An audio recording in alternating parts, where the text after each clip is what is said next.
জীবন্ত আগ্নেয়গিরির গলিত লাভায় ডুবে থাকা।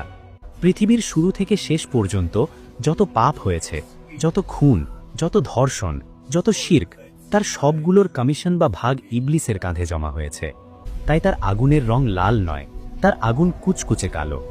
সর্বনিম্ন শাস্তির ওই ব্যক্তি যদি ইবলিসের শাস্তির এক ফোঁটাও অনুভব করত, তবে সে মুহূর্তেই ভস্ম হয়ে যেত। ইবলিস প্রতি ন্যানোসেকেন্ডে এমন দাহন সহ্য করছে, যা পৃথিবীর সমস্ত পারমাণবিক বোমা একসাথে বিস্ফোরিত হলেও তৈরি করা সম্ভব নয়। তার আর্তনাদ যদি একবার দুনিয়ার মানুষ শুনতে পেত, তবে ভয়ে এবং আতঙ্কে পৃথিবীর সমস্ত মানুষের হৃৎস্পন্দন চিরতরে বন্ধ হয়ে যেত। হাদিসে এসেছে, জাহান্নামে কাফেরদের শরীর বিশাল বড় করে দেওয়া হবে, যাতে তারা আগুনের স্বাদ বেশি করে নিতে পারে। ইবলিসের শরীর পাহাড়ের মতো বিশাল।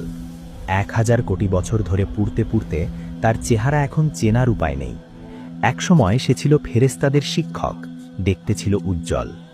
আজ সে কুৎসিত, কালো কয়লার মতো। তার শরীর থেকে এমন দুর্গন্ধ বের হচ্ছে যে যদি তা দুনিয়াতে আসত, তবে পৃথিবীর সব প্রাণী সেই গন্ধে মারা যেত। তার চোখের পাপড়িগুলো পুড়ে গেছে বহু আগেই। এখন চোখের কোটর থেকে আগুনের লাভা গড়িয়ে পড়ছে, যা তার গালের মাংস গলিয়ে দিচ্ছে। সে হাত দিয়ে মুখ ঢাকতে চায়, কিন্তু তার হাতগুলো কয়লার মতো শক্ত হয়ে অবশ হয়ে আছে।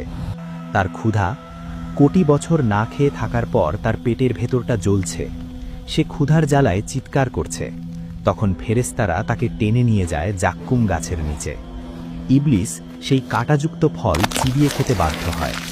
যেই ইবলিস দুনিয়াতে মানুষকে হারাম খাবার, মদ আর সুদের লোভ দেখাতো, আজ তার গলায় আটকে আছে জাক্কুমের কাঁটা।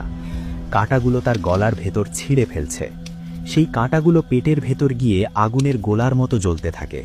মনে হয় যেন পেটের ভেতর হাজার হাজার বিষধর সাপ দংশন করছে। সে গিলতে পারছে না, আবার খেলতেও পারছে না।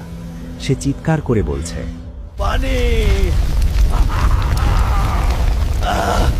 পানি দাও, কলিজা ফেটে গেল। তখন তাকে দেওয়া হয় হামিম, ফুটন্ত টকবগে পানি। সেই পানি মুখের কাছে নিতেই তার মুখের মাংস খসে পড়ে যায়। কিন্তু তৃষ্ণার জ্বালায় সে সেই আগুনের পানিই পান করে। আর পান করার সাথে সাথে তার নাড়িভুঁড়ি গলে পায়খানার রাস্তা দিয়ে বের হয়ে যায়।